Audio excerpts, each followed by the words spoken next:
English Kumar Bharti, Standard 9, Lesson 1.5, The Necklace. Part 1.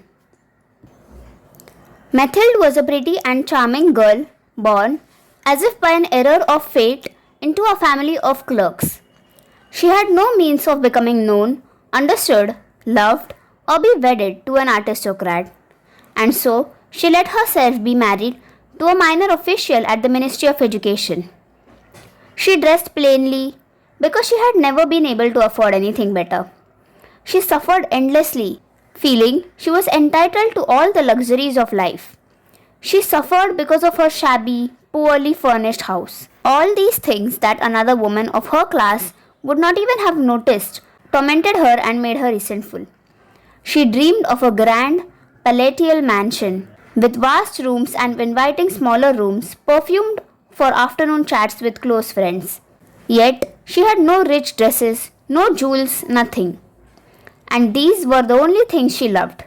She wanted so much to charm, to be envied, to be sought after. She had a rich friend, a former schoolmate at the convent, whom she avoided visiting because afterwards she would weep with regret, despair, and misery. One evening, her husband came home with an air of triumph, holding a large envelope in his hand. "Look," he said, "here's something for you." She tore open the paper and drew out a card on which was printed the words, "The Minister of Education and Madame Georges Ramponneau request the pleasure of Monsieur and Madame Loisel's company at the Ministry on the evening of Monday, January 18th.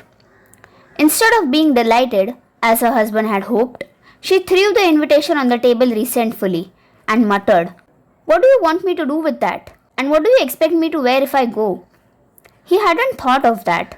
He stammered, "Why? The dress you go to the theatre in? It seems very nice to me."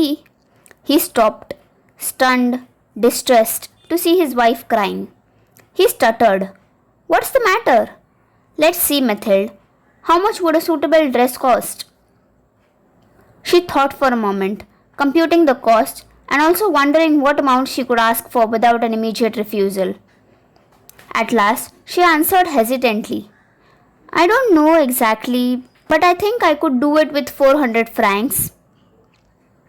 He turned a little pale, because he had been saving that exact amount to buy a gun for a hunting summer in the country near Nanterre with a few friends.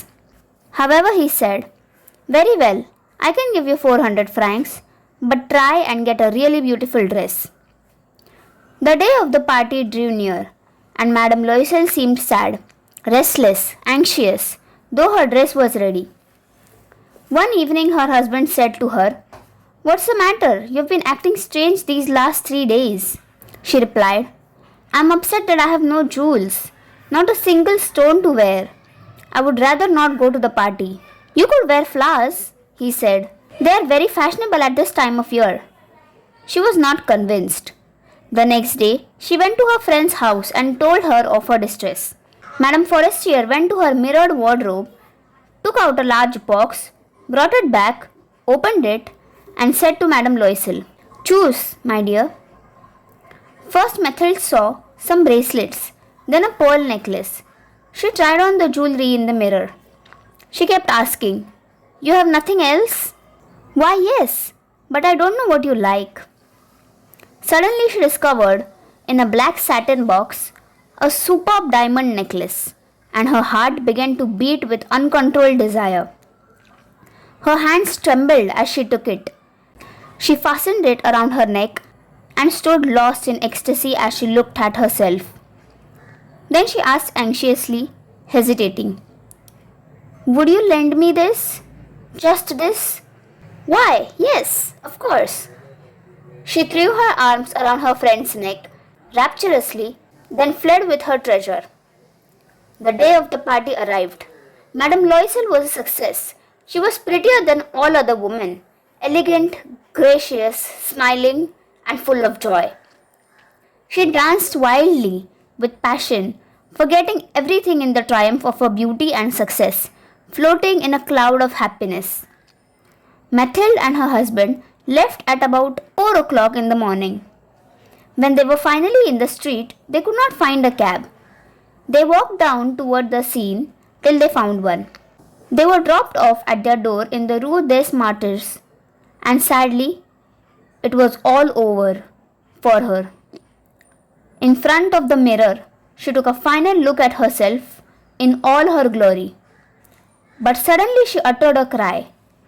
She no longer had the necklace round her neck. "What is the matter?" asked her husband.